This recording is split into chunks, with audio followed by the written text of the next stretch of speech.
The challenge specialists are back from their really long hiatus, and neither of us were on the original challenge coverage, but nonetheless, challenge specialists, McKenna and Alex, are here to cover this season, the challenge Cutthroat. And we're excited. John normally will also be with us as well, but you got a little preview of Alex over on Bitter or Better. But he is actually a challenge coverage vet, more than John and myself are.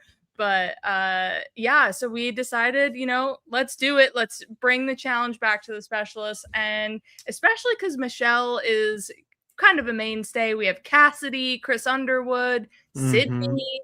Like, we've got a lot of bangers on this season of the challenge. So, Alex, welcome to the pod. I'm happy to be here. Like you said, I would never call myself a vet, but I'll let other people speak on my resume for me.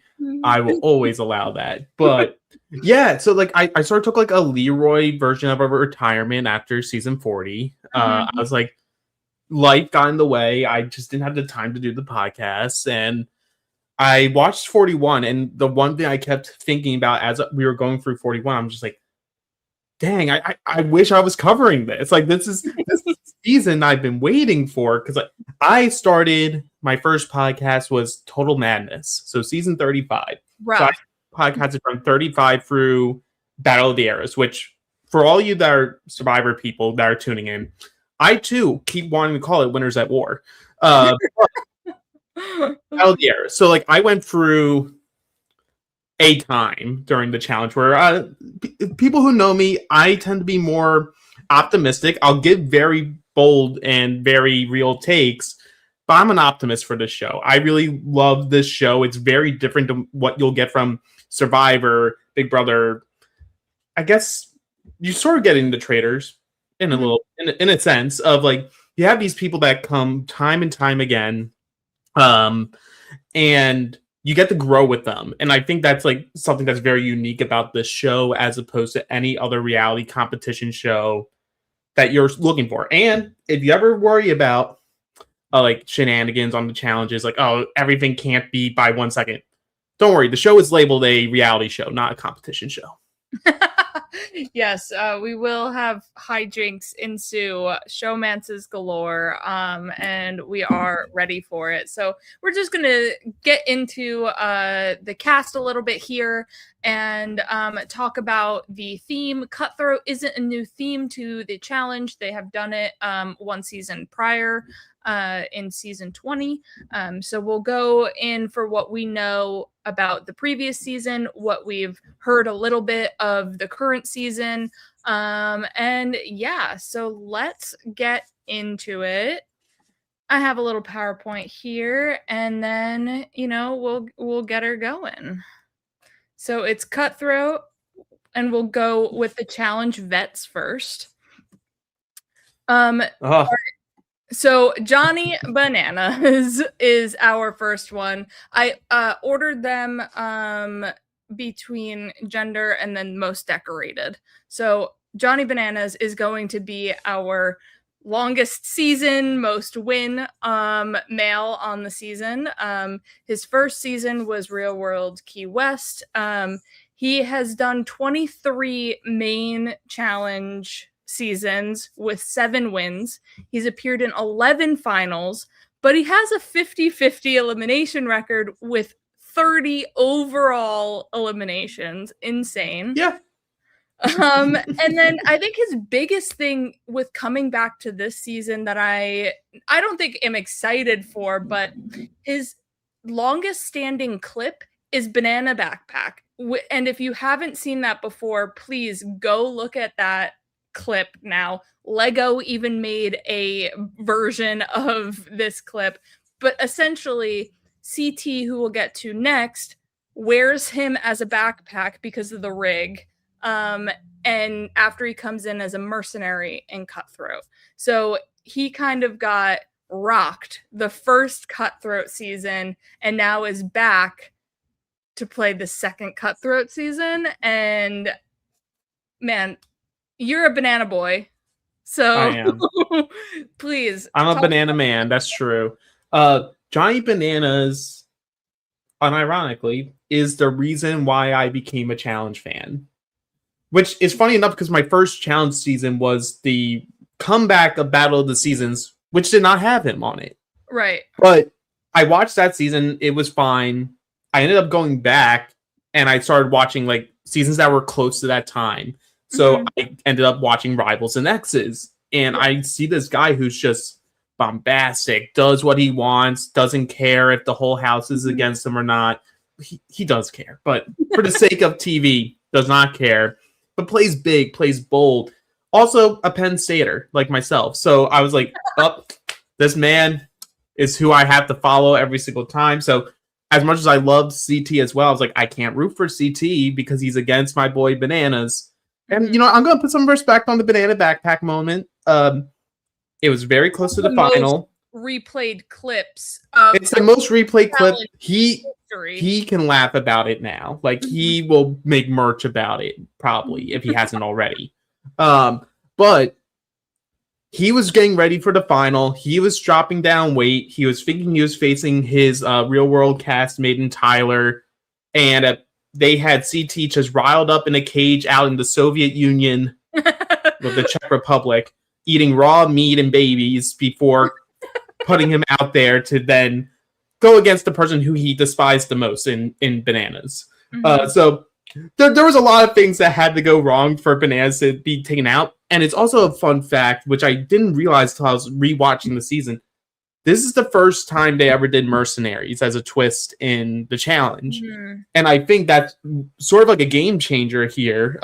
Survivor reference. But if this did not work, because Tina was the other mercenary, got rocked by both the players that were in the game. If CT doesn't beat Bananas here, we don't get all those other iconic mercenary moments that happen throughout time. They're going to be like, this was a waste, scrap it, we're not doing this ever again.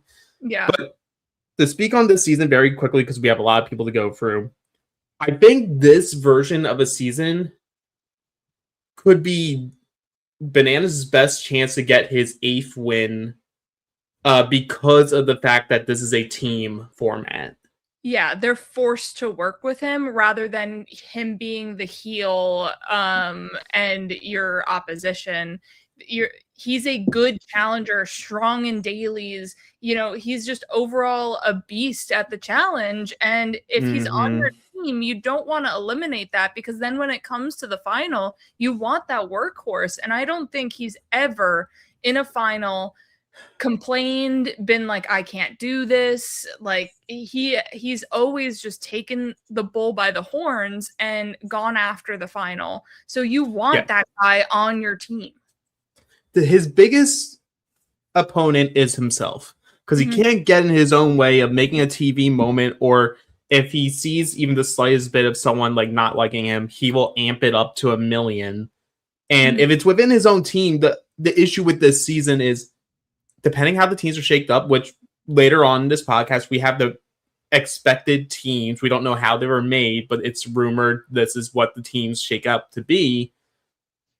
You could be in a situation where there's a lot of people that could do very well in the final, and if your team loses and has to put someone in, they're going to be like, Bananas is great. He can do great in the final. He can do great in the dailies, but can we stand being around him for the entirety of this 3-month journey? Yeah. And just keep putting him in.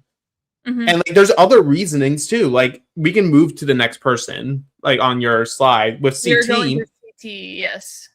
So CT is just behind him by a couple wins on the main show. I want to preface the main show because you have your all stats are based on all-stars. You have your all-star seasons. You have the spin-offs, the celebrity editions. Like, CT's a couple behind him. He's tied with Jordan now with 5. Jordan tied him with 5. Yeah. CT could want Bananas to be gone so that he can get one more win closer to Bananas. Like, and CT's someone who has a chip on his shoulder. So I can do this stuff for you. His original season was Real World Paris.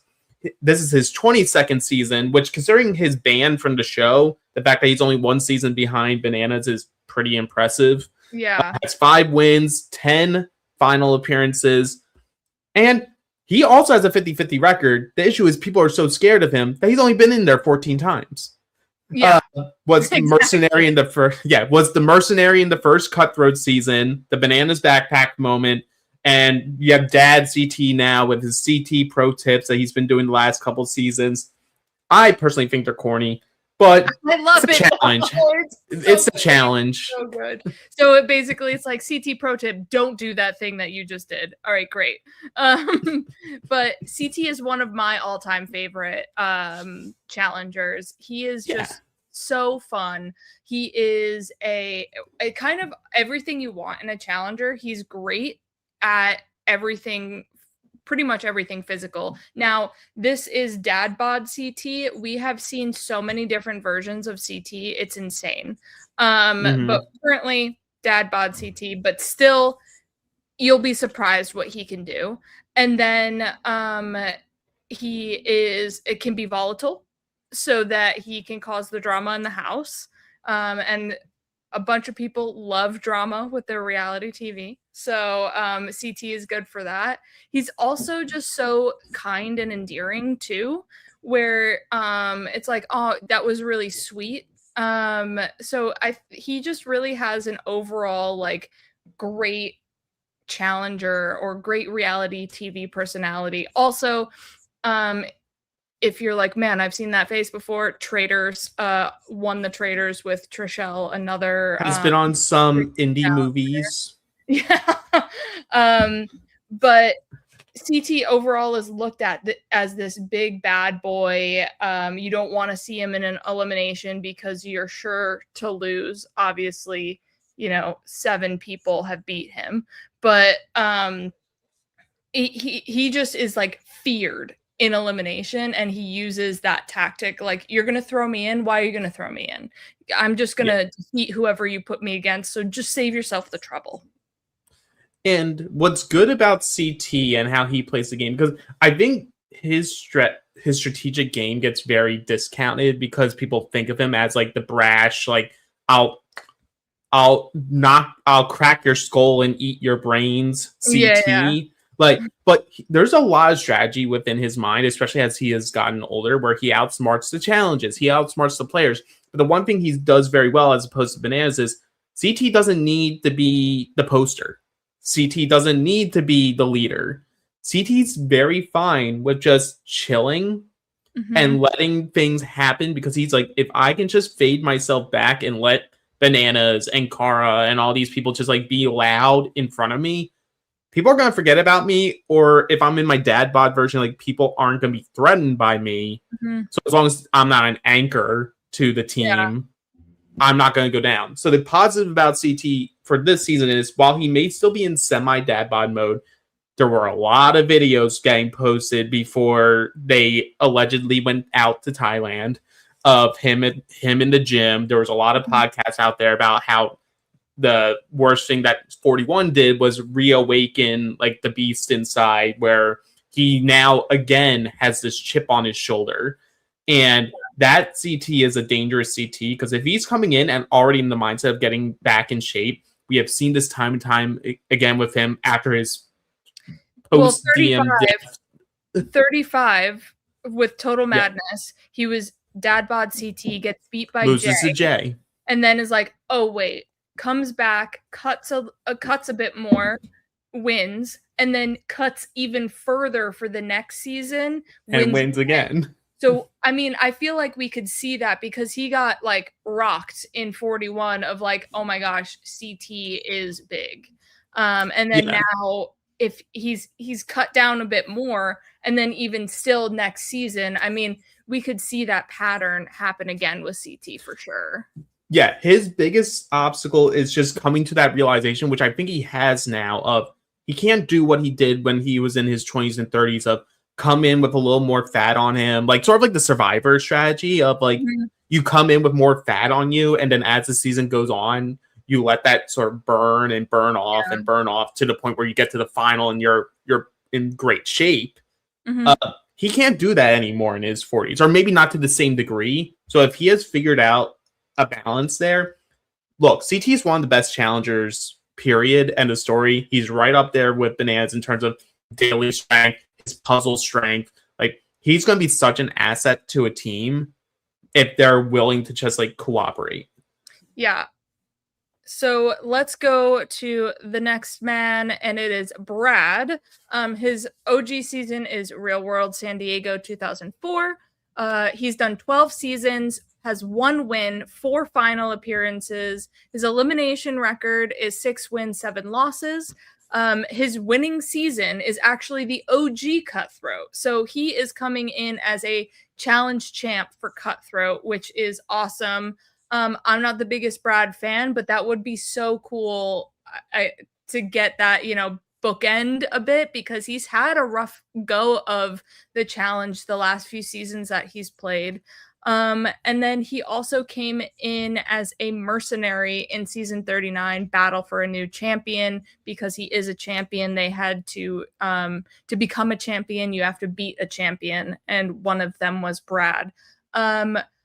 He has decent connections with Bananas and CT, but I feel like of the 3, they'd let Brad go. I feel like he's not as tight with the OGs, and he's not tight with the new people too. He's just kind of there, which is his biggest heel in any challenge that he does. He never has like his tight group of people that he can really soar through the challenge with. And a lot of the challenge is based on relationships and not necessarily all physical ability. And I think Brad is just kind of gonna be there, and then he's gonna not be. Perfectly said. Like, when I say I'm not a fan, I don't mean like I dislike the person. Right. But I'm not a Brad fan when it comes to the challenge, because I still think even after all these years, he doesn't truly understand the challenge.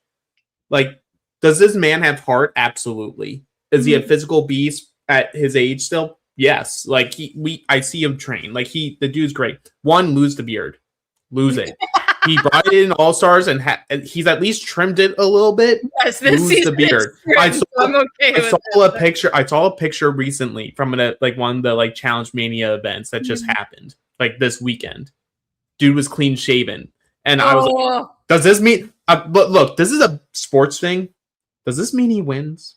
And it's like, I'm gonna grow the beard until I get a win, and now I shave it. Or they could bring back the fly swatter elimination from Cutthroat, where they came in and made them shave their Oh my god. No, I need that. I need that to happen. Okay. Here's what I need to happen. They bring that challenge back, they make him shave, and he loses. Oh my god.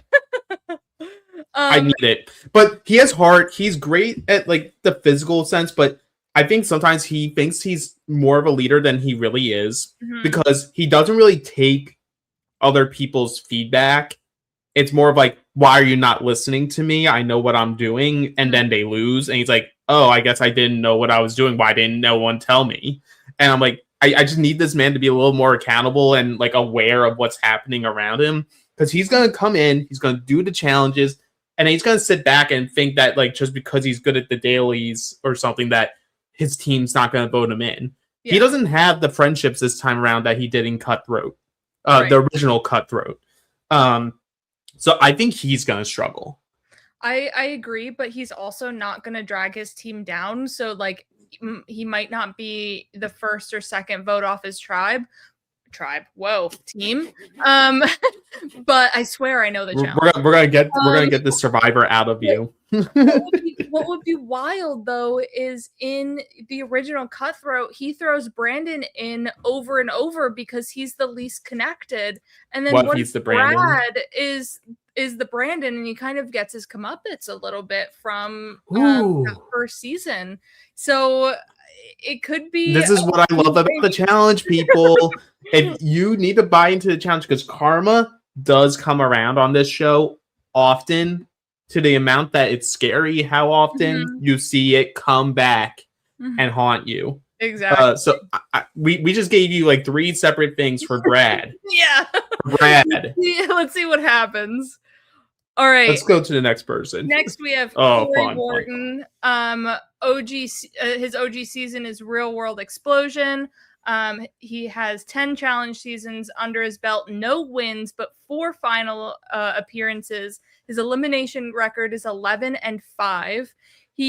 This won't really play much into effect anymore, but just it's a backstory on Corey when he first started coming up in the challenge. He's part of the Young Bucks Alliance that usually goes against the big names. So he's been at Bananas and CT. He wants them gone. But now, since he's more of a vet, he's kind of lumped into that icon status a bit more. So maybe he doesn't want Bananas out, but also now it's a team challenge. So you don't want to go after your teammates, even if they are, heavily decorated. And then he holds the record for most daily wins in a season with 8, which is wild. Yeah. It's sort of crazy, his pedigree for like, I'm once again going to do sports. I know the specialist people know their sports, sort of, but the fans at least. He's a regular season player. Mm-hmm. Like, dude's great in the regular season, and especially as he's gotten older and figured out like that he needs to be a little more, not docile. Docile is the wrong word, but like more agreeable to like the vets. Like you see him have more conversations with Bananas and stuff, and like, even though we've seen what happens, like we see what happens on like when they all came on CBS's USA season 2, there's still a lot of vitriol there between all of them because Corey is now in this stage where he's like, I'm going to agree with everyone, but then also not want to get my hands like dirty because I'm going to betray someone because I keep just agreeing to everything. Yeah. But he has gotten better. Like he's gotten better as he's gotten on. He still has his weak points, puzzles, anything with your brain, but he has been runner-up multiple times. He's been third place multiple times in those finals appearances, and with good partners for a couple of them. Like he ends up with Cam, I think, in his most recent finals showing that wasn't CBS related. And they were close. They were close to beating CT and Amber.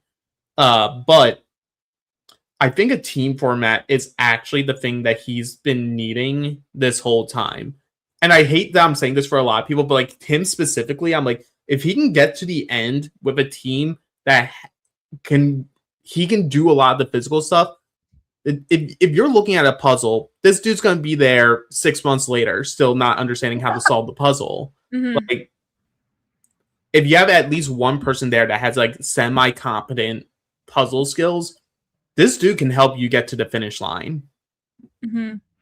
I have never really been a Corey fan. I have always thought like he's never going to win a challenge. But then as I was going through his stats, I was like 11 wins and only 5 losses. That's not that bad of a record at all. And no. I think it's mainly because his last few times out, he just kind of slipped. And so you're kind of left with almost like the Tony Game Changers approach of like, oh, he went out early. But I think here he can soar a bit, maybe in this team format. But I wasn't all that impressed with Battle of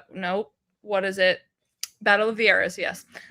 Because he felt like just a number. He wasn't making moves. He knew he was on the bottom, wasn't doing anything about it. And he just wasn't as good as his rookie season. His rookie season, he came out with a bang with his cousin in Bloodlines and just like hit the ground running. They made the final and were close to winning.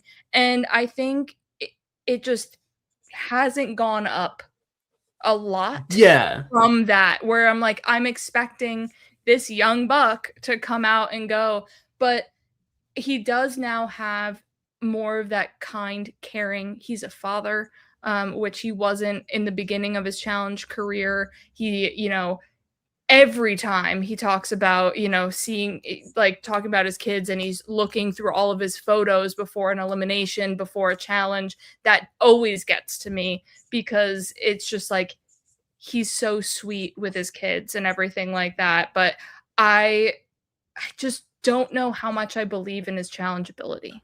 Yeah, he as he's gotten older, he's become more of a passive player instead of that aggressive player, young buck style. Mm-hmm. It helps with longevity. It doesn't help with actually securing the win for him. Also, just one last note before we move from him. So when they did the reveal of the cast, one, you could very much tell very AI generated like blurbs for each one. Under Corey's, which I think is very interesting, and we're not going to touch the subject today. We can do it a different day. They called him the best challenger to never win. That's crazy. That's insane. To never win. Okay. All right. I'm like, sure, AI. I guess pop off. But like he's not offensive to be on a season. Like he is a good competitor, but there's a lot of people who are good competitors that can't get the win. Mm-hmm. If he can't get a win this season, then I will like officially stamp down this man cannot win a season of the challenge. Period. End of story. Like that's my thing with Leroy he has played in like every version of the challenge pretty much. I guess not a team, but like I just don't think he is cut out USA. USA versus the world. Yeah. I just don't think he's cut out to win a season of the challenge. Same with Nani. Like Nani gets very close. She has been a runner-up multiple times. But she's been through every single rendition and just can't do the final thing. Like I would put both of them over Corey easily for never win, but my Mount Rushmore of the never winners. Also, sort of a bad title to have. Why would I want to have the title of the best to never win? Hey, you could be Cerrito. I guess he can get his plaque of I don't know what the fire. I guess it would be like a little miniature hall brawl. Yeah, right. Like here's your Rock'em Bottom. Speaking of Rock'em Sock'em. All right, we're going into Nelson Thomas now. His OG season is Are You the One season 3. He's been on 9 seasons, 0 wins, but 2 final appearances. His elimination record is 9, 6, and 1 draw, which is like the only draw to ever happen. Very rare. One thing that is big about Nelson, he hasn't been on the challenge for a while because he suffered a severe accident, leaving his leg amputated from the knee down. He is also best friends with Corey. Like he is Uncle Nelson or Uncle Nelly T to Corey's kids. And he also holds the record for most consecutive daily challenge losses with 54 throughout all of his seasons. His final season that he was in before Ride or Dies, that's when he finally won a daily challenge. But he's the first amputee now to be on the challenge. So that's going to be an interesting... Is it? Wait, is he not the first amputee? I mean, would you consider Jordan with his hand? Oh, I guess, yeah. But that's Jordan wouldn't consider himself this, but if we go very technical... Okay, I don't know, I guess, the definition of amputee, birth defect, or, it's still a historic thing to see. First challenger without 2 legs. There we go. Okay. Someone tell us in the chat if we're wrong. Okay. So, so let's talk about Nelson a little bit here. He came out and almost beat CT in his rookie season. Not rookie season, in one of his earlier seasons. Yeah, it was his second season, Invasion of the Champions. Yep. And I've always been on the big boys team, so I was never rooting for Nelson because I was rooting for Bananas, CT, because they're the mainstays. And then Nelson goes and throws himself into elimination for Corey in Total Madness, and I bawl my eyes out. Because Corey was the one going in, and then Nelson was like, I'm gonna do it. you go to the final. And it was just like so heartwarming to me. And then he just gradually like increased for me as a character, not necessarily as a challenge competitor, but like I was never like, oh, Nelson, you know, he just is like, again, a little bit better. I feel like I'd rather see Nelson than Corey sometimes, but then he puts his foot in his mouth. So it's like, it's really hard with him sometimes because he had that whole issue with Anissa and Ashley, I think, one season, and where he's rubbing everybody. He got kicked off of Dirty 30 because of his altercation with Derek Kaczynski. Yep, that's right. Look, the dude's a goofball. I'm very curious what this version of Nelly T we get, because this is now obviously post the car crash, the DUI, essentially. And look, a lot of people are going to have a lot of thoughts about him for being back on the show post that, but the way I'm looking at it, and the way a lot of other people are looking at it, is he went through the court system. There was a ruling, like he has done the work in terms of the legal side of things. So I'm like, it's not up to me whether or not we put him back on TV.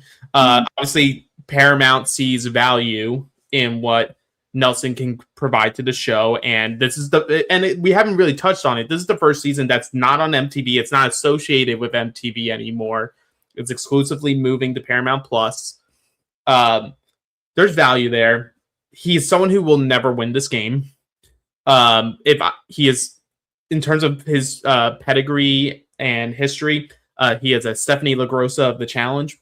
Get him off your team, because you're not going to win a daily and be safe with him on your team. But he's won though now. Look, the history says bank on him to lose. The history says bank on him to lose. That's true. But I'm very curious to see his headspace going into this. Like, what has he learned during this time where he's had to overcome and learn how to, use a prosthetic, how to train, how to live your life day to day? Has it just changed his overall mindset to life in general? So are we getting a more calmer version of Nelson coming into this season? Or is he still just, same old Nelson, gonna be goofy, gonna get into a fight at some point? Yeah. We shall see. We'll see. All right, we're going into our group of one-time players. The next few guys have all competed only on last season 41. So Cedric, his OG season was Big Brother 26, which I actually covered that season of Big Brother here with Blake, which was great to see a familiar Big Brother face for me. And then, so he's been on the 1 season, 0 wins, 1 final appearance. His elimination record is 2-0. Daily wins is 2, and he finished season 41 in 3rd place. I have high hopes for Cedric this time around, because I think he's going to be a beast. He never really got thrown into elimination in the sense of he's smaller, we want to go against him. It was just kind of the situation of it all, but they were never he's an easy beat, let's go for it. I fear for this man this season. Really? Yes. Just because not because of his ability, but it's because a lot of times in your first season, based off how you do, a receipt is owed the following season. With him specifically, a big part of his game was letting people assume and underestimate his abilities. People thought he couldn't swim, so he sort of leaned into not being able to swim. Had people giving him swimming lessons just to go on and win a swimming challenge or do very well in a swimming challenge. I think a lot of people are going to be coming in thinking, this man put one over us. We ain't letting that happen again. We're going to be putting you in. And he hasn't really had to face that type of adversity in the challenge. Like, obviously, he went out very early in his Big Brother season, but I just think he's going to have a lot more adversity this go around.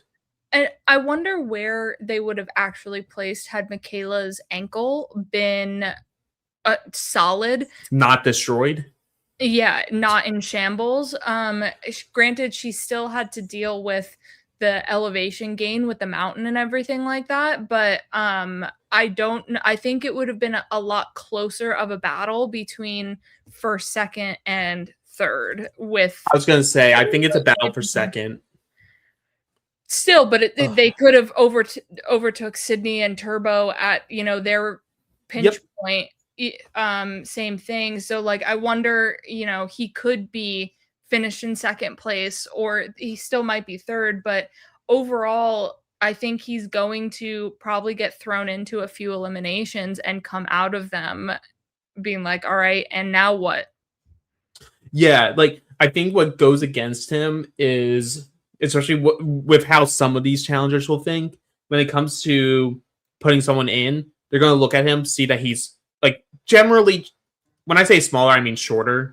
Like, he's a smaller guy. They're like, oh, that's not an asset to our team. We're going to put him in. And if we lose him, oh, well, we lose him. But they could be considering him almost dead weight, even though I wouldn't think that. I think he could be very good in a final. I think he has a lot to still prove. But I think in terms of gameplay, he has nothing to prove. Yeah. It's just now, how do you come into the following season where people know your trick?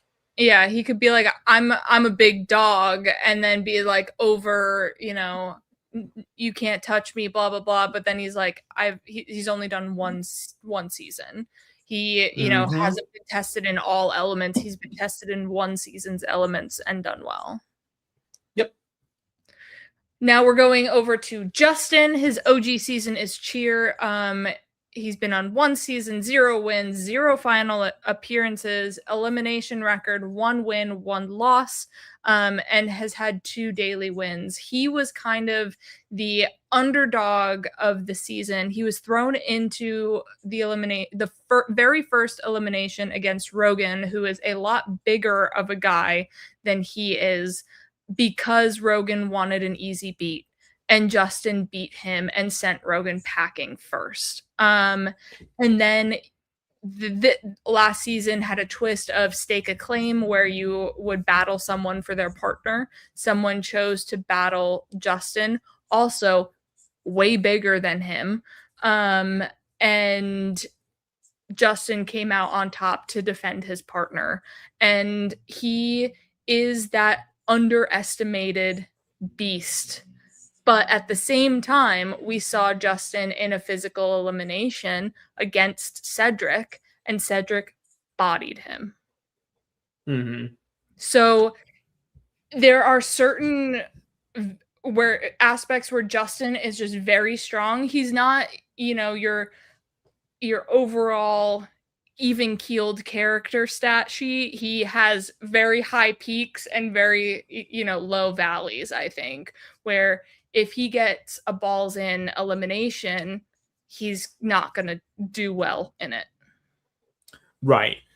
He has that, like, potential of being someone who gets voted in a lot if their team loses a lot. But that doesn't mean that he's necessarily going to just, like, go in, go out. Like, he shows that he can figure it out and get a win and be a little scrappy. He has a good social game. Like, even though he struggled early, but, like, I think he has a good relationship with a lot of, like, the women on this season. I think he did prove himself that through the first season. Yeah. Of, like, so, like, it wouldn't be an aspect of he comes in the second time around and vets being like, oh, you still need to earn your stripes, kid. Agreed. Like, I think he's earned them. It's just going to be, if he's on the wrong team makeup, it's just going to be like one of those, well, we're not going to put all of us in. It's going to be you. So it's going to be, can he figure out how to get the majority of people to not put him in? Yeah. And there were eliminations in the first Cutthroat. I mean, I would be elated if we saw some of these back, like Die Oh, I Hard. would want all of them. I know, like Die Hard, where you're standing on a cube and you have to get it from one number to another number onto a platform. We've seen this also in Big Brother with the giant, hamster ball kind of cubes. And that's something easy that he can be nimble and move, the die around, and he's smart and can figure out the puzzle. But we've also had, backup off me with the banana backpack, which he would then be the, Justin backpack of. So it would just be like whether he catches the right elimination if he goes in. Yep, absolutely. But there's upside there, and he's going to be someone who will be in the middle of, and entertainment-wise, he has good confessionals, will get in drama, like not afraid to speak their piece. So one thing that I am worried about is Justin and Will's relationship, who I think is not next. Will, they had an altercation the day Will went home, where they were like, "Oh, so wait, are you going to send us in?" And Justin and Nani had to think for a second, and Will was like, "Well, that shouldn't have been a thought. You should have said no because I'm your day one. And then I have a relationship with Nani. So like you should be voting for another team. Like, why are you taking time to think?" So then Will voted Justin and Nani into elimination, and they voted Will into elimination. So I think if the tension is unresolved between Justin and Will, that could, be an issue within the house. But other than that, depending on the team makeup there, because I like as much as because I think Will fandom wise can be a little mixed in terms of if people like him, people don't like him, but in terms of like house perception, I think a lot of the challengers really like Will. So if there is an instance where they come in and there is an issue, I think there are going to be more people who side with Will, at least initially, over Justin, which could put Justin in hot water. But we shall see.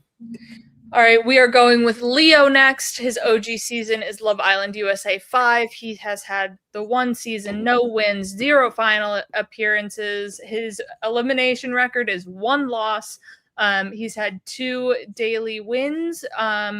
And Sydney, with her partner, took him and his partner out in elimination.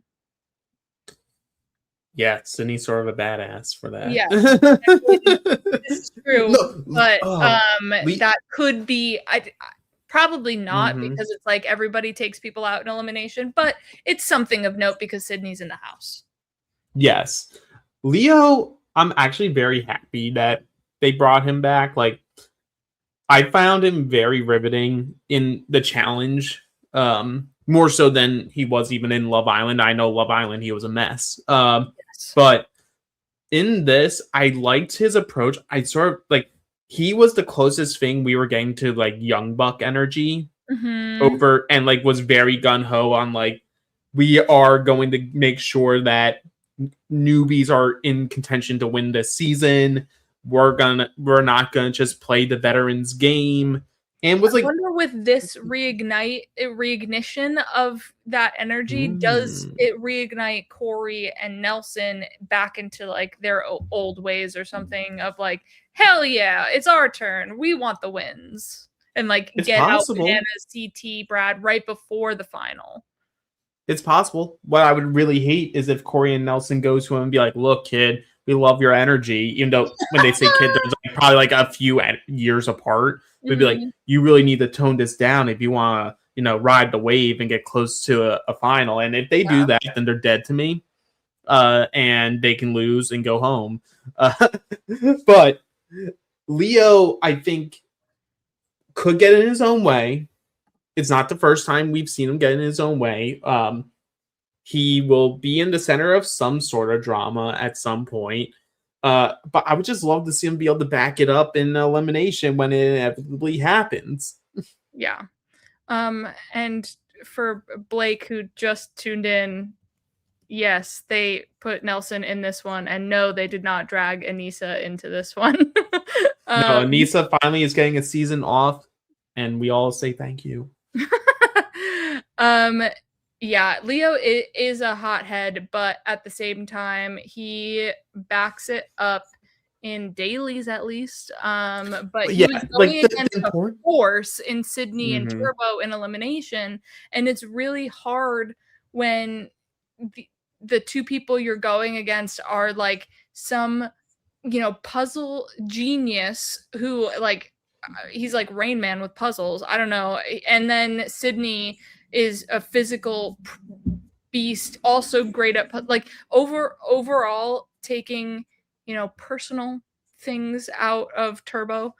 He is a beast of a challenger in eliminations or in dailies, not necessarily the final as it was shown a little bit in this last final, but yeah. But the last button point for Leo is, and this is a thing for all the newbies that are going to be on this season, Leo went out and tried. Like, he didn't just sit there and was like, I'll just play the veterans game and hopefully they let me last long enough to like get closer and make a little more money by staying longer. Like, no, he was like, I'm going to play bold. If it gets me, it gets me. But he's going to play his way. Yeah. And it may not work for longevity on a season, but it's going to work on being cast. For longevity on a season. Unless something happens. Who knows? This is a challenge after all. Now we've got Will. He was on Are You the One season 9. He competed in the last season of the challenge. No wins. He made it just short of the final. He has 1 elimination loss, 1 daily win. And Cedric was part of the duo that took him out in elimination. He, with the twist where you can stake a claim, somebody staked a claim on his partner, so he lost, and then so he now was partnered with someone new for their first challenge, which happened to be an elimination. So there's a disconnect in chemistry there for that elimination, and also they were shoved in an airplane bathroom. Yeah. So with Will, the reason why I enjoyed Will while watching 41 was it brought me back. Like, you could have put him on the original Cutthroat and he wouldn't have missed a beat. Like, that was like, it was giving OG reality television vibes of like the 2010s. So I was like, oh, this dude was just put on a different decade. Same thing though, and I think that's why a lot of the veterans really enjoy him. And a lot of the people that he potentially could have had issue with aren't on the season.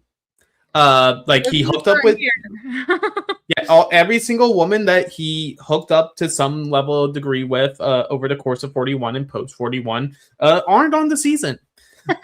In D, in Nani, in Anissa, they're all not here. So, new opportunities for Will. Yeah, I was just going to say, who's going to be Will's new buddy here? And see, I don't know the relationship status of a lot of these people, so who knows? Don't know either. And when has that stopped anyone on this show either? Fact. So. Fact. Yeah, he's just a beefy boy that will last far because they're like, we need him for dailies, we'll need him for the final. He clearly was in well enough that nobody wanted to send him in. He was kind of forcibly sent in, and he was even up for a coin toss the time he got sent in. So it'll be interesting to see how he navigates this season. And then with the addition of, people nominating within teams to send people into elimination, does he get hit with, just the lack of relationships? I don't know. Yeah. So. Yeah, like that's going to be the ultimate thing of it. And like, does he find himself in a Brandon style situation where his team loses and they're like, well, you can be a heavy hitter for us and take out the other team's like So we're just going to throw guy. you in and risk it. Right. Like if he's on a team with a lot of like vets, which I don't remember what the last slide shows or teams, so we'll find out. But depending on the team makeup, he could be that person who gets consistently thrown down. He'll be pissed off about it, and either will be so pissed off he goes home, or so pissed off that he beats them down and then has to fight his own team the following night. So yeah. Now moving in to the vet ladies, kicking it off with Cara Maria. Her OG season was actually the challenge. It was Fresh Meat 2, where they brought in a crop of nobodies and made them challengers. So she has done 17 seasons of the challenge, 2 wins, 9 final appearances, with 14 wins and 7 losses in elimination. She won the first 1-winner final against 2 men, competed as a mercenary, and lost against Michelle in season 39. yeah, this is a different Cara Maria this go around. To my knowledge, this is a post breakup between her and Paulie. I don't know the exact timeline there, but this is also post her leaving 41 early due to the passing of her mother. Since then, she was also on one of those Fox game shows. 99 to beat. 99 to be okay. I was going to be right, but I was scared to say it and be wrong. So thank you. But she's been on that. I would say we have seen her grow on the challenge, and I think one thing in particular is like her relationship with a lot of the women on the show. I think she has a lot of people coming back on this season who grew to like respect her more throughout season 40. So she could have some allies there. She obviously has CT in the house as like her rock. Yeah, they are the Boston of it all. Tight as tight can be. Cara Maria and CT are always in lockstep, but then she has Johnny Bananas, who constantly wants her out. Additionally, Cara also competed in the first Cutthroat. It was her second challenge ever. She was first boot from Fresh Meat 2, and then comes into Cutthroat and finds a boyfriend. So she's single now. Is she going to find her new Abram? Look, we just talked about Will. Hey. But with Cara, she's also someone who's not unfamiliar with eliminations. Like she is fairly great, if we're being honest. Like she has a 14-7 record, most notably like during her season of Free Agents, where she won multiple eliminations with a broken wrist, I want to say, hand fracture, something along those lines, where she had a cast, and only ended up losing to Laurel in an elimination there because it was the punch a hole in the wall and climb it, and she really only had one hand to do it. Yeah. And she, even as she has gotten older, she's still a threat in finals. She was most recent final, obviously was almost on in the Challenge 40 final, was the runner-up in the last All-Stars season, or second to last All-Stars season. So she, the beast is still there in her. Yeah. Her weakness is still, it's going to be a puzzle, depending on the puzzle. But we shall see. She gets one of her weaknesses is being too in her head. So she gets, even though she can beast in elimination, sometimes she gets scared of them and doesn't want to go into elimination. We see, when you need to go into elimination to get stars or whatever, she waits to the last minute to go in and do something about it. So that is one thing that I think, while she has a prowess in eliminations, she also does get scared of them and doesn't want to go in. She was looked at as the weak link of her first team, but she had, the leader of the team being her champion and not, getting her thrown into eliminations and XYZ. So I think this season she will be like her normal, Cara Maria self rather than reverting back to anything that, previous Cutthroat was. But I think, just being in her head is going to be the worst part of this for her. Yeah, like I think my upside for her is if we could have a full circle moment where she was on the original Cutthroat, she was being held close by like Abram to like last a little bit there, to come into this season and become like, even if she's not like the official captain of the team, being like a more of a leader presence to help like pick up her people. Because then I think you see that full growth arc of like the person everyone saw as the victim to the person that people view as a leader would be really cool to see. Apparently Cara has posted a very direct video that she said she never has and never will hook up with Will. I think she also said we wouldn't see her hook up on TV again, ... allegedly. So yeah, I can see that with her, honestly. I Like, can too. That she's and like, it's all not right. what I need from Cara at this stage of her life. Like, she doesn't need to be Exactly. going in there and hooking up with whatever moves. Like, she needs to be in there locked in to win the money. All right, Tori is our next challenge vet female. She was from Are You the One season 4. She's done 8 challenges with 1 win, 5 final appearances. Elimination record is 7 wins, 3 losses, and also has appeared as a mercenary twice. Tori is a big, pun intended, deal. Only competing on 8 challenges with 5 final appearances is insane. A team format, I don't think Tori should ever see an elimination, because unless you're like, we have no other options and Tori has to go in, because sometimes you just keep losing and then it's down to Tori is the last female or whatever, has to go in.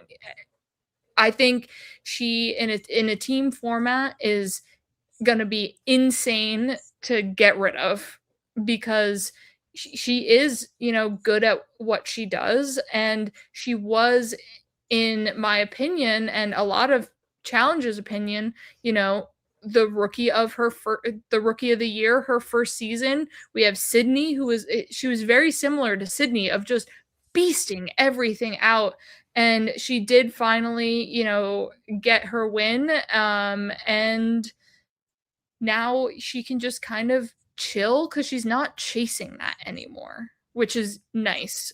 But, Bananas is still here.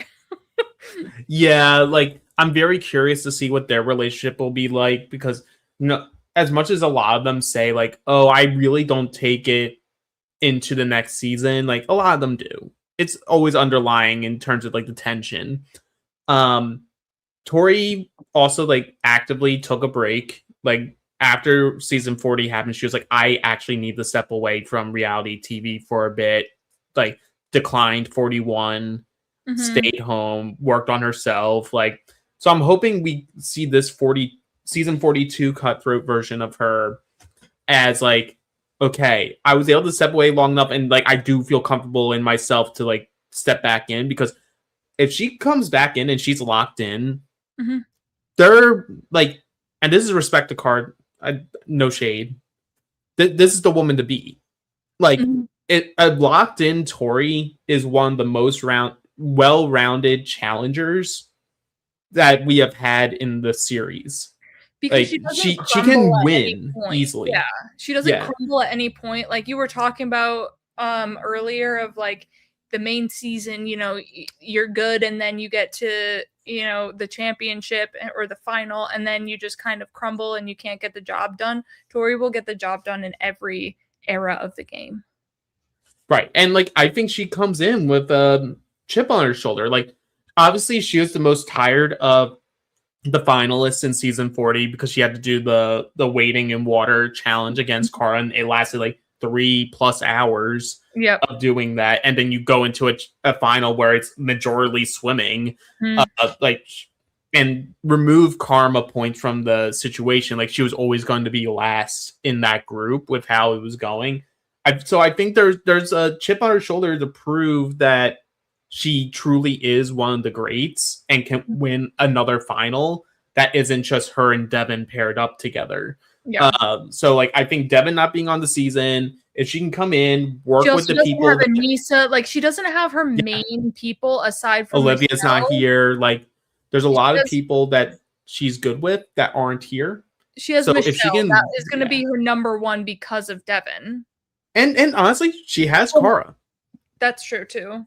Like, I think they ended season 40 on like incredible terms with each other. Mhm. So I think like the three of them, because I believe Michelle's next on here. Yes. They're gonna be like, I think, very helpful for each other.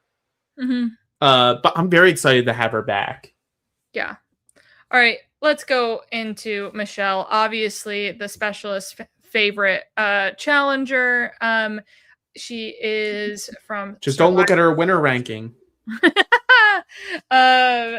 She's done 4 seasons of the challenge, 0 wins, 1 final appearance. She has a 5-2 elimination record. She beat Cara in the battle for a new champ elimination, and she would have gotten 2nd place on season 40 without the karma points. Again, karma points kind of shifted the standings again at the end.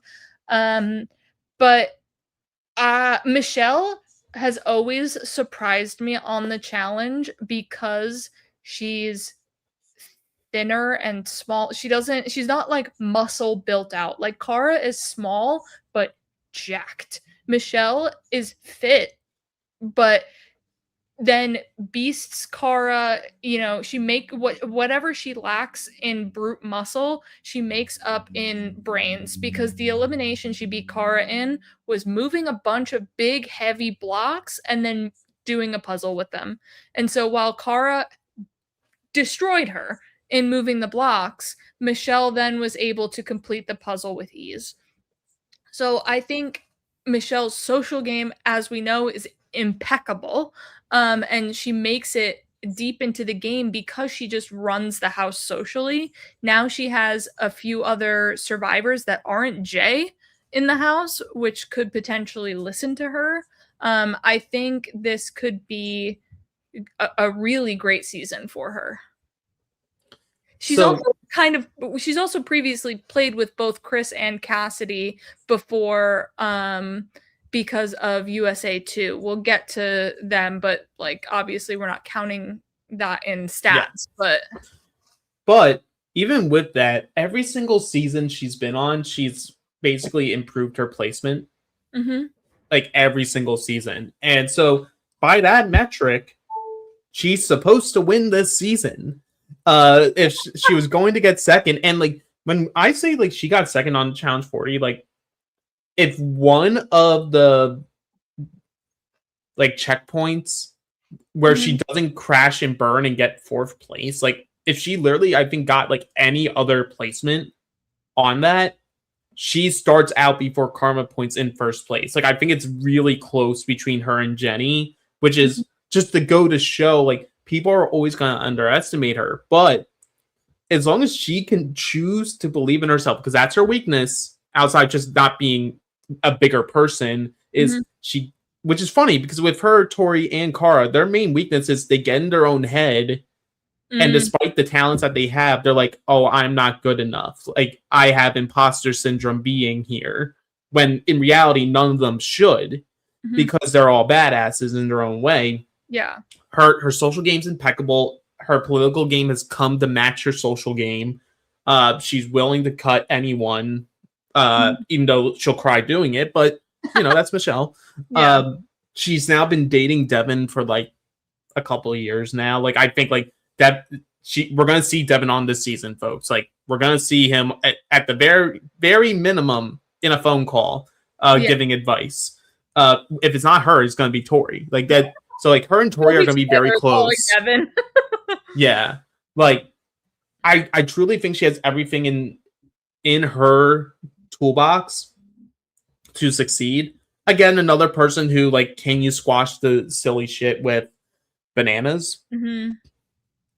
Because if you can, there's a very dangerous combination of people that can come together and just cause havoc in this house. And I love how everybody we've talked about is, can they squash their beef with bananas? bananas. As we see in the poster, it's all about bananas. That's true, folks. Yeah, I'm always happy with Michelle on my screen, so I am have high hopes for her always. Next, speaking of another person who has an issue with bananas. So we have Nerys. Her OG season is Are You the One season 6. She has had 3 total challenge seasons, no wins, but 1 final appearance. Her elimination record is 3-2. Nelson was her ride or die for season 38. They were in lockstep partners throughout the majority of the season. And then her biggest claim to fame for me is she won 2 3-person eliminations. One, she was up against 2 of the best rookies, or no, they weren't rookies at that point, I don't think. No, just 2 of the best competitors. And then another group of 2 of the best competitors. Olivia winds up winning last season. She goes Nerys goes in elimination against Olivia. She goes in against her I guess ex-boyfriend now. Yeah. But like Nerys was the smallest in both eliminations and completely crushed them. And she's just insane for what she can do, and shocked me because I saw her, I want to say, on X on the Beach with Nelson. And I was like, oh, she's doing the challenge? Like, no shot. And then she goes out and just destroys. And I think she's gonna get looked at as being the smaller person on her tribe and might get thrown in a decent amount, but then she's just going to be like, can you guys stop throwing me in? I'm just going to win. And if you're trying to get rid of me before the final, good luck. See, the thing that made it easy, I shouldn't say easier, because her wins were very impressive. Mm-hmm. They were also very individual, not head-to-head physical. Correct. Things where, like, if we repeat certain, and Ambi in the chat is calling you out, and I love that we're having accountability in this chat on these teams, not tribes. But yep, can't do it. Throughout the entire coverage, everybody look out for tribe. But with all that being said, like, if it's more physical, like more of the Cutthroat eliminations or OG Cutthroat eliminations, she's going to have a hard time because she's smaller. But she's perfect casting.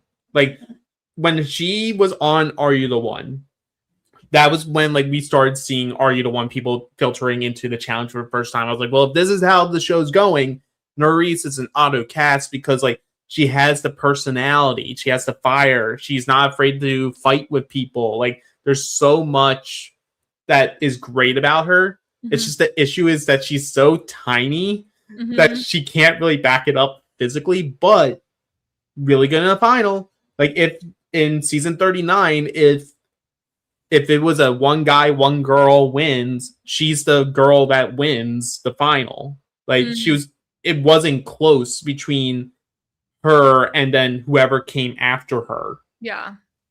And now she's fighting with bananas because Bananas on the podcast was throwing shade at her and Horacio over their public fight with Boone and Murray and the challenge over Horacio's elimination in season 40.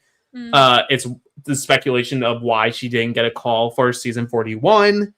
But she's been pretty loud about it online and saying, like, how if she was coming into this season, she's going to be targeting Bananas because of it.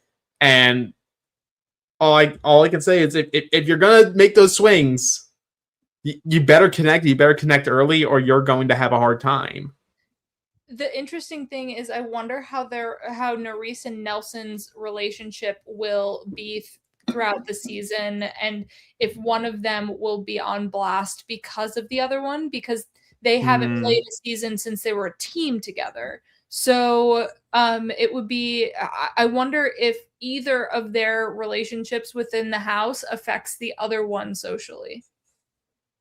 Yeah, like I think they're gonna rock with each other for sure, but I tend to believe Nerys will do a lot more to try to protect Nelson than Nelson will to protect Nerys. Not because he doesn't want to, but just because that really isn't his skill set. Mm-hmm. All right. Now we are moving into the season 41 vets. Now they're vets, but season 41 rookies. And we're talking about Adrienne, Married at First Sight UK. She's done one season of the challenge, no wins, but she had a final appearance. She's 4 wins and 0 losses in elimination, but no daily wins. They DQ'd on day 2 of the final for being too far behind, but as I just watched the final. That wasn't her fault.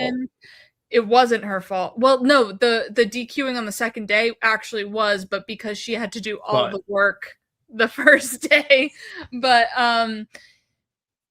they weren't necessarily too far behind. They were just beaten down and exhausted to where, like, if they took too many breaks and they were gassed. And I think Adrienne could be a pretty good competitor in this season, but I just don't see her team making it far with her, because of she'll gas out in a final. It'll be that, we're looking down the road, but then she's going to hang around because she is proven to be great in eliminations. So it'll be like, oh, do we really want that person with us in the final? No, let's throw them into elimination. Maybe they get voted out, eliminated.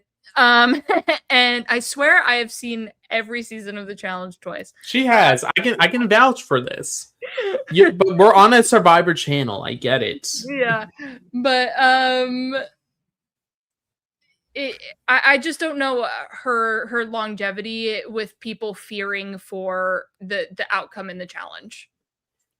See, if you were like just going based off like not knowing who these people are, and you're just watching for the first time, or you've watched like challenge really far back in the day, you wouldn't have told me that you just described Big Easy. I know, but I didn't. I did.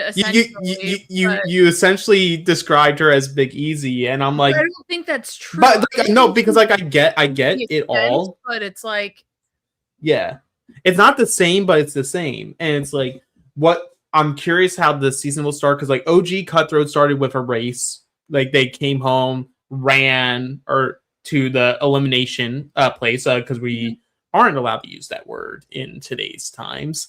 But if she's like last there, like, is she gonna be looked at the way that like OG Cutthroat cast looked at Siobhan? Because I'm like, I don't think Adrienne deserves to be like that disrespected by the cast, but it's a concern. Lines of a Carly in Fresh Meat 2, where Landon brought her to the win. And she won the challenge, but she was an unexpected win. Like, I think Adrienne has all the upsides of Carly and could get that win, but but because of the final performance, that drops her down. I think she has a lot of tools in her belt to be able to get the win, but just knowing from previous seasons, it's like, can we win with her? I don't know. Right. But I'll say of the returning women from last season that were rookies, I don't look at her being cast as like, oh, why her? Like, no, I totally understand her being cast again and seeing like, what do we have with her? Entire season, thrown into 4 eliminations, and now she's not attached to Theo. I do think her social game is going to be better. I do think, not being tied to Theo is going to just skyrocket her a little bit better in the house. So I truly understand why they cast her, and I'm excited to see, in a kind of it is single but team situation how she Mhm. performs, where you're not like competing with one person. It's like your ability within the team. Yeah, because of the three new women, Sydney, who we're going to talk about in a little bit, is an auto, like how I ranked them. Like Sydney's an auto cast. She proved herself. She was great in confessional gangster, as everyone was calling her. But like she backed it up with her performance as well. So like no matter how Sydney does this season, if she flops, she's still gonna get a call. Yeah. It's whether or not she says yes. Adrian, I think, is like just a tier below, where it's like she did prove a lot. She was able to hold her own. She was a decent confessionalist. Like I think this season is more of a like, can we get like a tiny bit more here? And depending how far she can get into the season, I think then she becomes someone who can get regularly getting the call. Yeah. The next person, if we want to move to them, I don't understand. All right, so we have Izzy. Her OG season is Too Hot to Handle 3. Total challenge seasons 1, 0, 0, 1 loss, daily wins 0. She entered a showmance with the first person who was eliminated and was eliminated shortly after that. Like I don't know why Izzy is here, but I guess, if we've been hearkening back on the original Cutthroat, is she the Cara Maria of the last season, to see, everybody's gonna knock her down, and say that she's bad, but can she, outperform, or does she have someone championing her to stay in? But everybody said Cara was weak in Cutthroat 1. Are they gonna, because she was out first, she didn't have the relationships? Is Izzy gonna get the same treatment because she was out rather early in 41? Yeah, like I think this is a big, they view her as like, we saw her floor. The floor is low. Like the floor is low, where it's like her boot episode was like, here's all the things that she did wrong. Like that was the episode. It was like, oh, she already has most of the vets looking at her as someone they don't want to trust and will throw in. She then burns all the rookies because she goes and tells Olivia information. So Leo and Sydney and all them are like, no, she's cut off. So you have both sides of the aisle all converging, being like, you know what, let's just vote Izzy in. And then she goes in and doesn't do a good job in the elimination either. So now it's like, can she figure it out? Because there's pieces there. Because she was willing to be in the drama. She was willing to hook up. Like so it's like a low floor, but now they're like, let's determine your ceiling. So if she has a big stay and a big impact on this season, she then skyrockets and becomes someone that they want to keep bringing back, or at least give that third chance to. Yeah. I think if she comes in and flops again, she's out. Last we hear of her. And that's the last we hear of her for this episode. Thank God. We're going to Sydney. Holy cow. Like I feel like it's rare that I am impressed with a rookie this much as I am Sydney, because she shit talked the entire time and then backed it up always. So her original season, Survivor 41, she has done 1 season. She appeared in the final, and they placed second. Her elimination record is 1-0, and she's had 4 daily wins. But the biggest thing is she made the house scared to throw her in. She intimidated everybody with her physical prowess. The 4 daily wins is insane. And I just think she is all around, like, what is she bad at? Name something. And I just don't. The puzzles. A little bit. Like, she leaned more on her partner for... Well, because Turbo was like, I'm doing this, back off. I think Sydney could do the puzzles, but I think Turbo was mainly like, I'm doing this. Because she did the Rubik's Cube kind of looking Sudoku one in the final. But Turbo was definitely like, I know how to do this. I'm going to just take over. So I think she's definitely like good at puzzles. Is she Turbo? No, but like she's not bad at puzzles either. Give her a puzzle and she'd probably be able to do it. Yeah, like I'm very excited to see her back. Quickest retirement out of retirement in challenge history, probably. Congrats, Leroy, you have been dethroned. But because like she was basically like, I'm one and done here. Like I think it's she's a because of lawyer. Turbo. It wasn't Well, necessarily fully the challenge. Then right, like it was Turbo, then the format and how the challenge works, and and time. then the time. So now Yeah, it's like Turbo's not here. It's a team season and it's shorter. And I think she was like, okay, let's yeah. try She was it. like, I One can more make this shot. work, and like I know her fiance was like, you should Do go and do this. She had the time to bank it up, and like, look, we know our lawyers. We're never seeing Evelyn again. Like, I will take as much Sydney as we can get, but I think this is also a Sydney that doesn't really have. Not like she went into the first season with anything to prove, because like the one thing that makes her a great reality TV contestant is like she already goes in thinking that she's the best thing that's ever happened to the earth. So she already didn't have anything to prove. She really doesn't have anything to prove here. Like there's a world where like if Turbo doesn't just like completely crash out in the final, they handedly would win that final against I think they Olivia were like and 450 Jeremy. feet away from the win or something like that. But Right. I mean, it was like this up a mountain. But Right. So in a world where he doesn't so just close. like crash, they win. Like Sydney comes in as a challenge champion. I think Sydney wins if it's individual. Easy. Oh yeah. Yeah, So, like so I don't know how she'll do this go around. Like I'm sure there's gonna be some people who feel a little more butthurt over like the things she would say in confessional. And like in that regard, I tell them to grow up. But like but this is a challenge, and like someone could literally be like, well, you were talking shit about me a year ago, so I'm gonna vote you and keep putting you into elimination. And like she's not infallible. Like she can lose something. yeah. So we could see her go out early. We could see her make it to the end. Because I'm like, if they don't test her early and try to put her in elimination, there's no real reason to want to put her in elimination if you're on her team. She's such an asset. Yeah, exactly. Yeah. All right. So now we have the challenge spinoff where they're kind of challenge vets, but they're not going to be looked at as challenge vets this season because USA 2 isn't even on a streaming platform.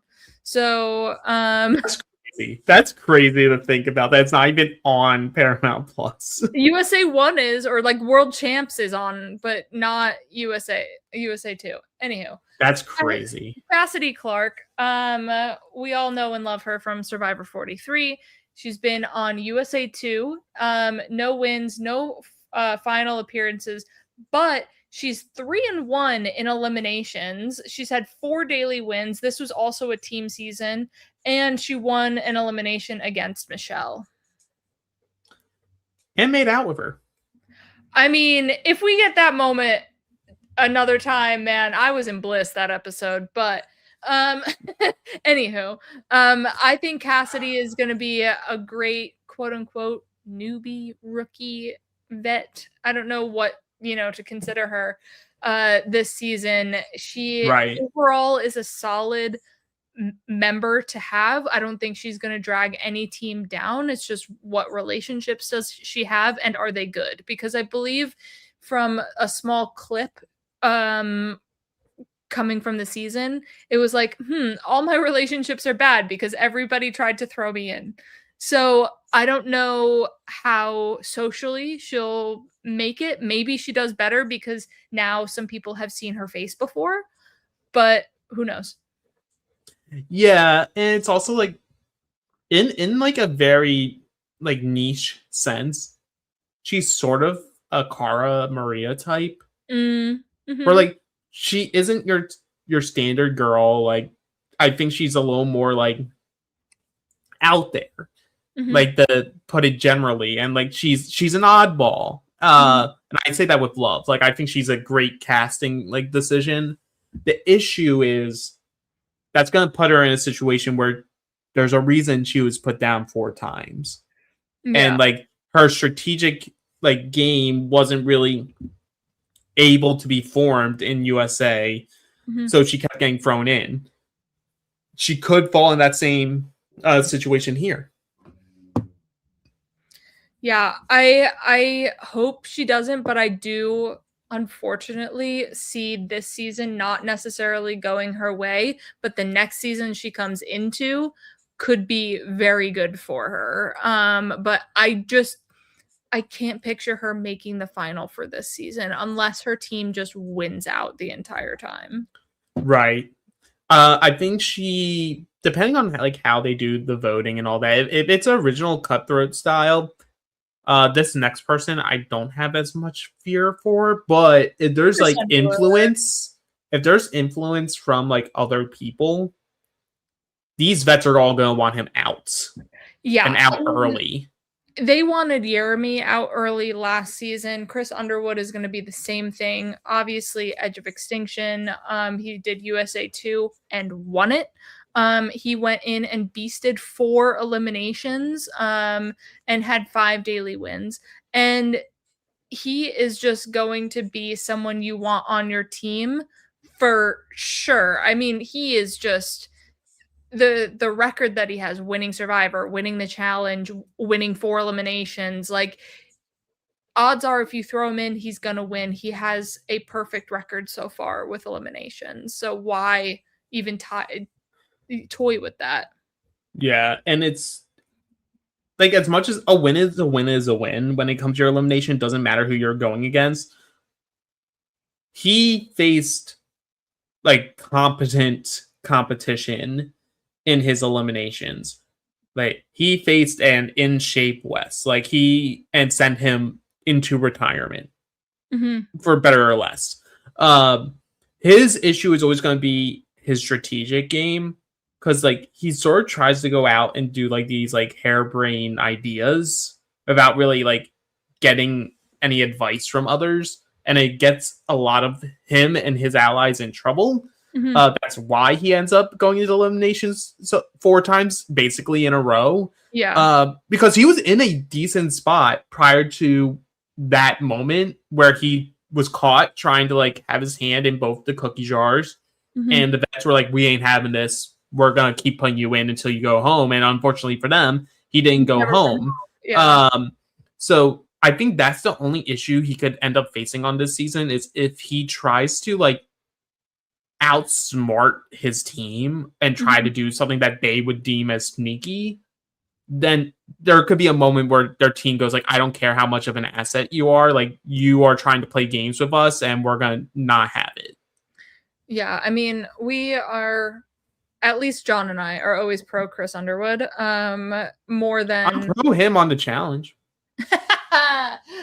More than some other people, but so I'm excited to see what he can do on the main season, and where it's like kind of looked at as, you know, he won a spinoff, so it's like he is a challenge champ, but they're like they don't count CT as a 6-time challenge champ because he won a spinoff.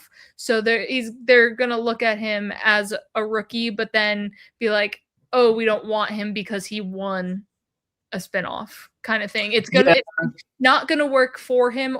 It's more often gonna work against him. But I will say what's gonna hurt him even more is like even though it's a spinoff and it doesn't count in that regard, in that final, he still beats Corey. He still beats Bananas. He beat everybody that was there. Tori, Michaela, like he beat everyone. So like they all know what he's capable of.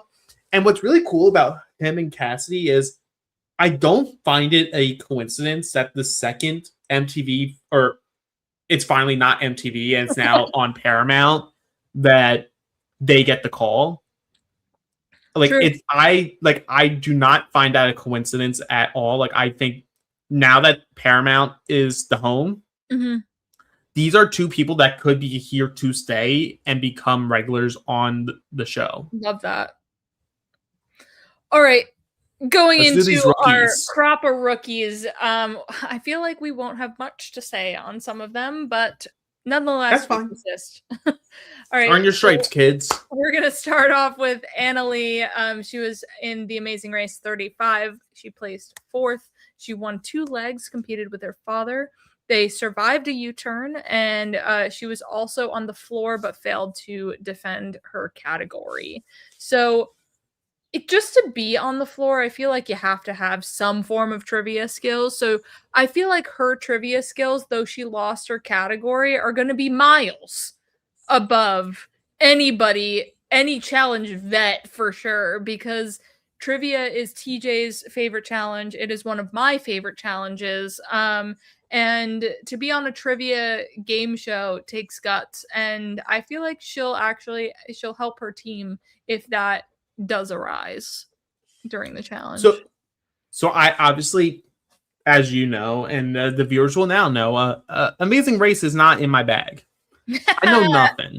But I asked some people who did watch Amazing Race, and I was like, hey, this person's on the show. What can you tell me about her? And the first thing all of them said was, she's going to be good in the challenges. Like, they said that she was a good competitor when it came to the Amazing Race. Mm-hmm. I don't know what that translation will be to Carney Games and the challenge, but like, you know, overall like pretty steady in the Amazing Race. She never stood out, but she never, was toward the bottom. Like placing 4th is no small feat. And then just like, I feel like she was always middle to high ground each time when they checked into the pit stop. There was no like, I think that could have been, competing with her dad, who's a bit older. So if she was, say, competing with a sister or a brother, then, maybe she could have been higher up. But I'm not too sure about that. I feel like is like, oh, Annalie, like I remember her, and writing down her name like 20,000 times for my notes, but like I was never like, oh, who would make a great challenger, Annalie. What's her build? Like, is she tall? I can't tell from the picture. No. Like, is she taller or short? I don't. She's definitely not taller. I don't think she is super short. She's, I'd say, close to a Tori. Okay, well, if she's close to a Tori size, then there's a little bit more good prospect there. Because like if she was like short, like then I'm like, oh, girl, like she's gonna be put in elimination, or Cara tiny, but I think she's closer in between like Tori Michelle range. I mean, Michelle's also not that tall. Like I feel like none of the women on this season are super tall. Like there's no laurels on the season. Well, there's a potential for one coming up, but this one I also see her as someone that like I think a lot of the people in the house are gonna have like an eye on her in terms of like. But it's the Amazing Race cutie. Of it all. Well, yes, okay. But then the Amazing Race of it all, like all the Amazing Racers always get crapped on the entire time. Yeah, but they then also compete. Won, so hey, but Jeremy won. I forget the girl who competed in the first USA season, but like she got like far and it like Kayla, yes. Thank you. But I can see some upside in her. I think depends on the team. I think she's definitely like mid, but I feel like she's gonna lose an elimination. She might win one elimination and then lose the next. I think her team is gonna use her as a sacrifice. So she's gonna be someone who going in with very little knowledge on her, where I'm gonna be like, she can be a 50-50 and she is a one and done, or she's going to make some big statement on this show that people are going to like, mainly the producers, and be like, you are being brought back. Too early to tell. Yep. All right. So now we're going on to our Love Islanders. We have Deb, OG season Love Island USA 4. She got 3rd. She was an OG girl on that season. She also competed in the first season of Love Island Games, also placing 3rd. She came in day 12 and left day 17. But I questioned this a little bit because she never was like, she doesn't seem like one of the Love Islanders that would want to be on the challenge to me. Mm-hmm. Like Justine won 2 seasons of Love Island. That makes sense to me. Like, why aren't we seeing Justine on a main? I mean, let's speak on that. Like we have Leo, we had Johnny. You know, Deb just does not scream. We're gonna go to Josh next, but like Josh screams the challenge. Deb, I feel like maybe I can hear a whisper, but it felt like an odd choice to me. I feel like she's your like charisma hire. Like, and I don't mean that in a bad way. Like, Yeah, I'm not looking at her thinking like, oh, she's gonna be this like physical beast and really strong in the challenges. But I do see her as someone who like the vets could see as very likable. And sometimes there's always that like one rookie who, even though like they may not be like the best, the vets are like, but we like you, so we're gonna let you like stick around and not throw you into the pits like immediately. Yeah, That's her potential upside. I think I do remember what her team is though, and because of that, I do fear for her if their team loses. Yeah, well. Next, we're going to Josh. His OG season USA 3. He walked out on day 31 due to a family emergency. So he wasn't thrown out or kicked off or anything like that. He voluntarily left. Competed in season 2 of Love Island games. Was eliminated on day 14 out of 15. And Josh won a duel against a much bigger guy, Charlie, for those of you who cross over between Love Island and the challenge. And the duel was similar to like Banded Together meets Looper, for you challenge people who know elimination names. And I think he's going to be one of those, you know, I think he's like an early CT, right? Where he thinks he's hot shit because he is, you know, he's stocky, he's, you know, built, and he thinks he can beast through everything and be that hothead. And then I think he's just going to flame out. Like he's going to burn bright, hot, fast, and then just go, whoop, and he's gone.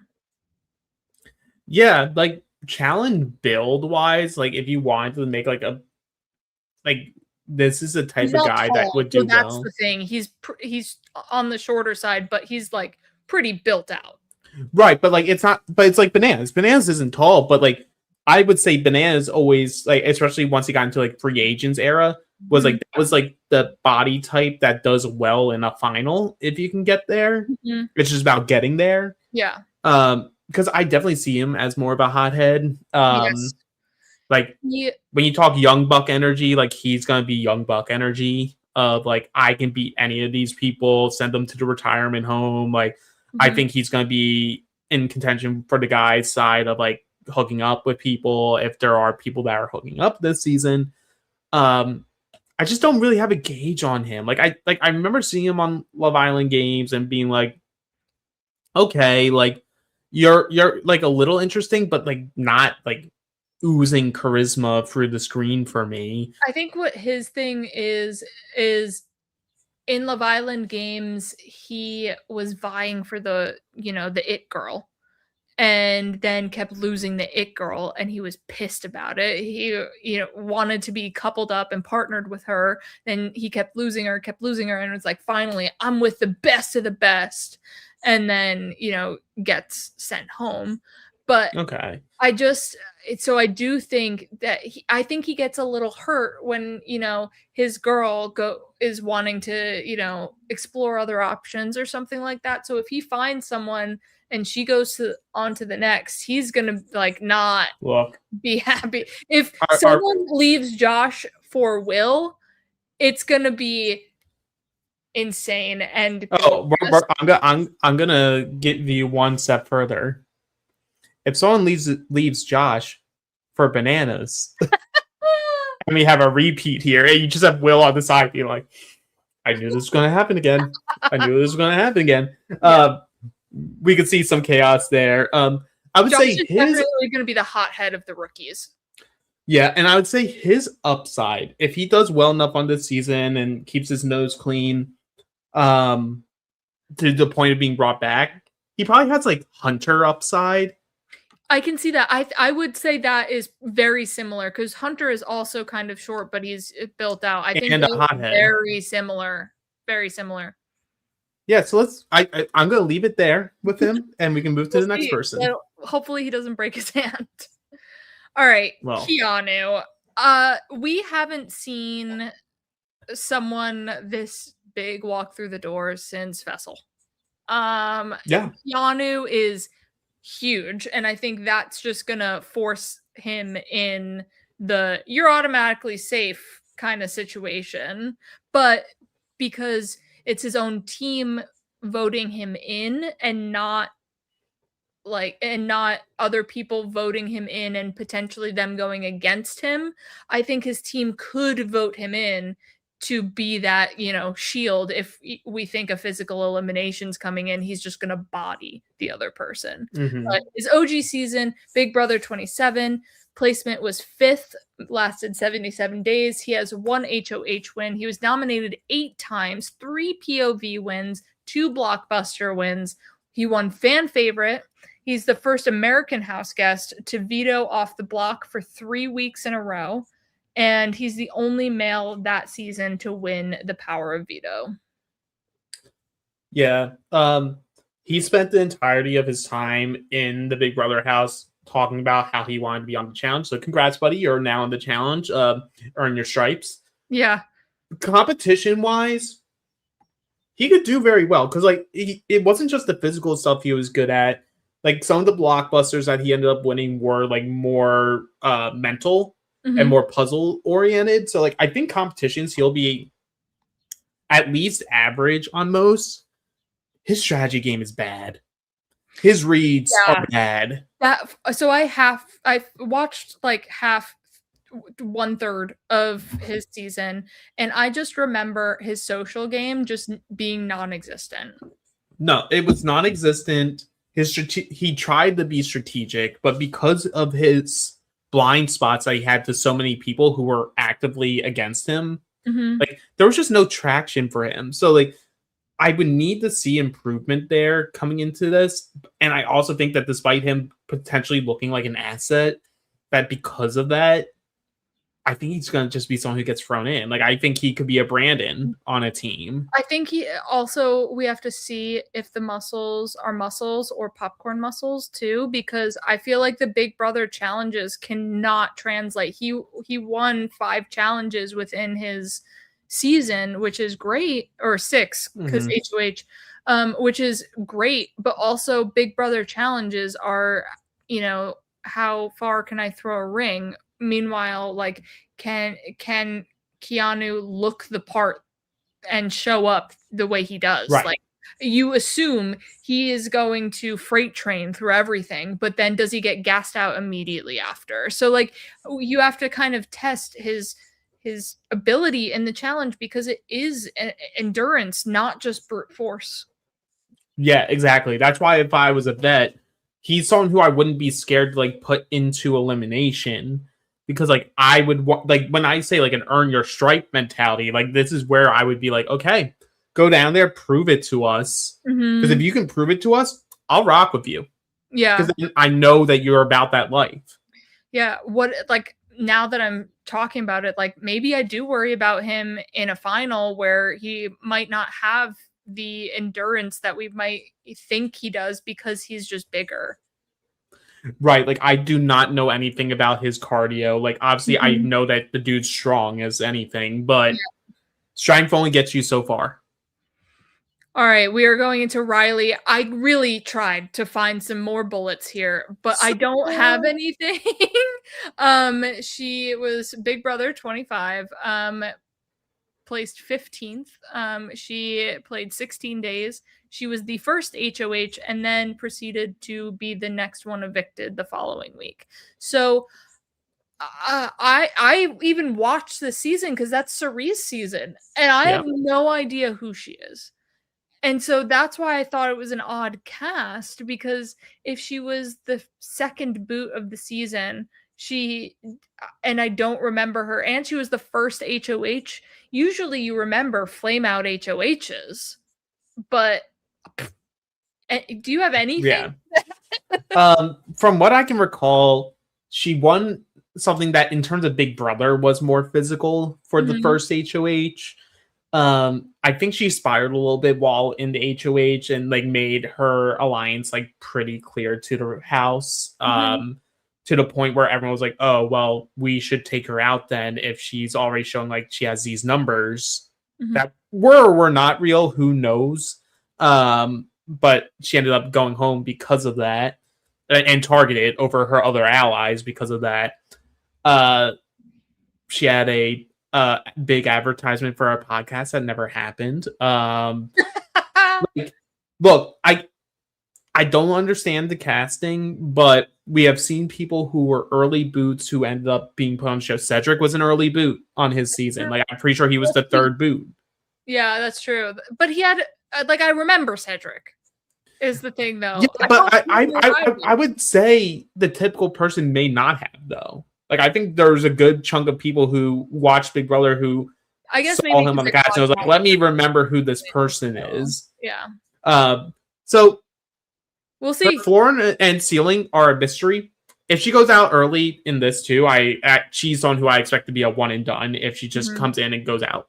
Yeah. The issue with her also is like she's fit, but like she is also a tiny girl. Like she's more of a Nerys, like tiny from what I remember. Yeah. And then in that case, then I feel like Nerys takes her in the elimination and wins, kind of thing. But right. Like, so she's going to be someone who could potentially go in a first elimination. Now, Letty, I am so excited. Oh yeah, she's our tallest female by far. She's the Laurel type I was referencing. Yeah. In terms of build. Deal or No Deal Island, placement second. She won 3 challenges. She was only in the bottom twice, but the way Deal or No Deal Island does the bottom, it's, you could be in the bottom with 2 people or you could be in the bottom with 5 people. So she played Deal or No Deal 1 time and survived, made a great deal, and she was the main opposition to, quote, the family, which was the main alliance. And I'm excited that we have a Deal or No Deal Islander. Like, if I was to apply to a show, F you, David, it would be Deal or No Deal Island. I think that show was so much fun. That was, one of my favorite shows that came up recently with some of these game shows. And it just seems like a blast kind of a show. And Letty was that physical beast that they were like, we need to throw her in and hopefully she loses Deal or No Deal. But because there's that safety of Deal or No Deal, she doesn't always go home and then she can send someone packing. And I think now without it being a mental game, or it's a physical / mental game in the eliminations, I think she rocks the entire season. But we see in the preview, she is yelling to all heck. So I don't know if she's going to be that consistently explosive character or if she's going to be, this one big blow up and then she's just kind of simmering. I don't know. I think I can see both ways of Letty being this complete firecracker, but also we just caught that moment in a bad fight. Right. I expect her to be a firecracker, or at least I hope. I think it says a lot that with the preview, of all people to start the preview, you pick with someone who's, to the most of the audience, would be unknown. Like, most people will be coming into this being like, who is this girl? Like, who is this girl who's shouting at us in the beginning of this trailer? Yeah. Which I think shows a lot of promise for the potential they see in her and potentially like the screen time she's going to get on this season. Girl of the rookies is going to be it's going to be she's Letty. A Laurel. Yeah, she's a Laurel. Like, she's a D1 volleyball player. I'm pretty sure like they always say former WWE. She never was a wrestler in WWE, but she I'm pretty sure she was one of those people who got like WWE's version of an NIL They, deal like, and like did some training. and then did training and then never did a match or anything. But I saw like a few episodes of this like Dondi season, and like I do remember her. Like I do remember her having personality as well. So I'm like, that says something to me that I'm like, okay, even though a show that I was like barely paying attention to, she popped up and I instantly knew what she was from before like they even said anything. I was like, oh, I remember you. And I remember her being like a physical force and people fearing like that in the game. We tried to get her out constantly and it never worked. So I think she could have some longevity on this season and longevity on this show. If the season goes how I think it will, she's going to be one of those rookies that gets the call back instantly. Yeah, agreed. Well, now that we have dissected our cast, woo, after 2 hours, keep staying with us because now we're going into our thoughts on the theme. So how does Cutthroat work? Based on last season, we have 3-team schoolyard pick by the last 3 to finish a run. Then 1 team wins the daily, 2 teams lose. If you win the daily, you grow your prize pot for the final, which definitely is not happening this time. I just can't see them doing any of the like the no based on the twist that they have. I think it's going to be a fixed set. Right. And then for nominations, you nominate 1 man and 1 woman from your team, and they go into elimination against someone from the other team. Now, the thing is, I don't know how kumbaya some teams are going to wind up being, but in the OG season, they're like, all right, it's my turn. I'll go in. They did a rotation. And then whoever wins the elimination returns back to their team. The final, they had random numbers of people on teams. So we had a team of 2, a team of 5, but then 2 people had to be medevaced from the challenge, so it was 3, and then a team of I think 5 or 6. So they had to adjust challenges based on how many members were competing per team. It wasn't even. And then, so based on what we know for this season, the team captains decide how the money is split. So my theory here is you're like maybe the best, you did the best out of the daily. And so you are your team's captain, or like there's some sort of point accrual. And so if you surpass somebody on your team in points, you're now the new team captain.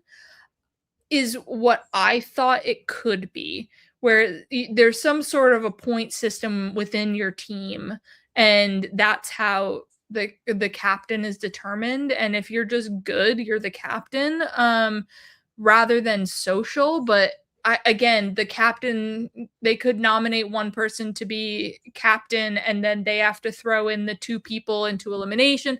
I don't know how this captain situation is going to work. That's my biggest question going into the season is like, is it going to be like the OG where you have like a fixed captain and you don't really get a new captain until the captain is eliminated? But I would think it based off like their current history, they love doing their stupid point systems on here.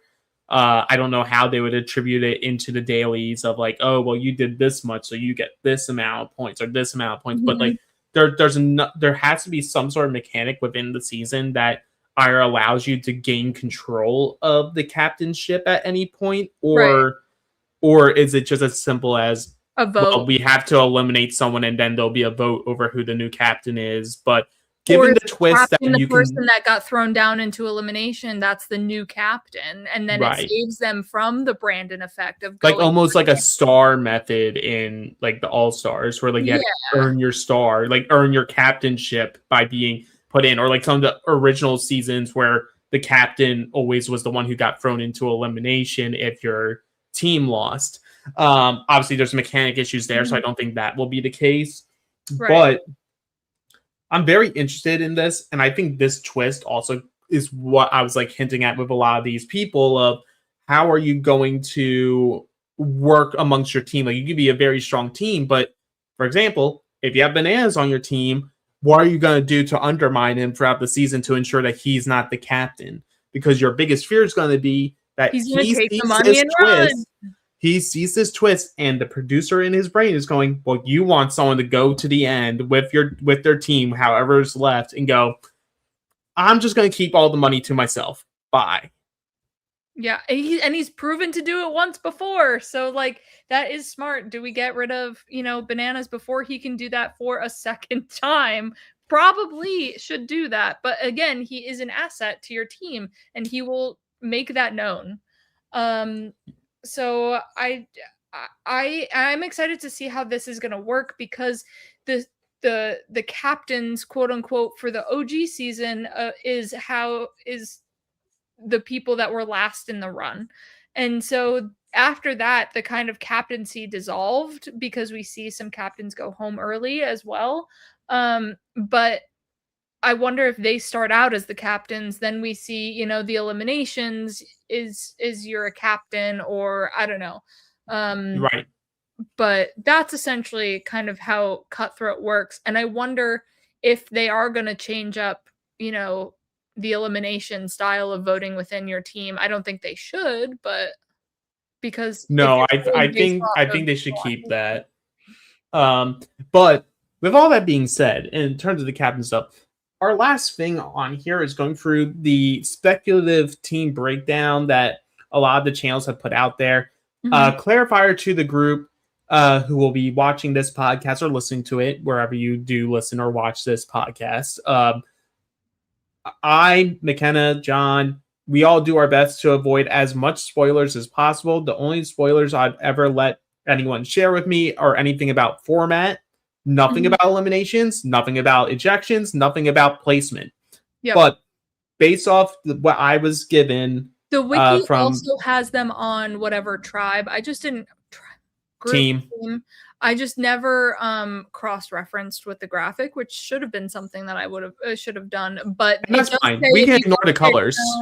If it does say, if you go to their challenge wiki for this season, it's like trivia on green team, trivia on blue team, gray team, whatever. Okay. It says what they are, so it's like not. It's pretty out there, but it's out there. So my question is going to be, how did they end up with the captains? Or because on my hand, the challenge does a lot of funky stuff. There is no world in my brain where they end up creating a team that has Bananas, CT, and Tori on the same team. Yeah, so this has to be like, I feel like they have to have some sort of a schoolyard pick. But then, like, if they pick CT first, I guess I wonder if it's like Izzy or Deb, and they're like, all right, Bananas is the challenge. And then I just don't know how another team doesn't pick CT. But I can see how some people don't pick Bananas. So if CT gets taken first, I can see CT being one of the last people picked, because a lot of these people are so dumb that they're like, oh, well, CT's still out of shape, we're not going to pick him. And then you get to the end, and it's just like, that's the biggest thing of my thought is, how do Bananas and CT become on the same team? Yeah. How do Cassidy and Chris end up on the same team? Michelle and Tori, who are besties. Like, now, we were talking about this before, but the Justin and Will, they're on the same team. Is that dynamic going to rub people the wrong way? Are they going to fight and throw each other in? I don't know. But the bottom level team here, so in this case on here, it's orange. I don't remember what the team colors are actually, but that's what you gave me in that graphic. I just cool. Everything over. Cool. I did not remember.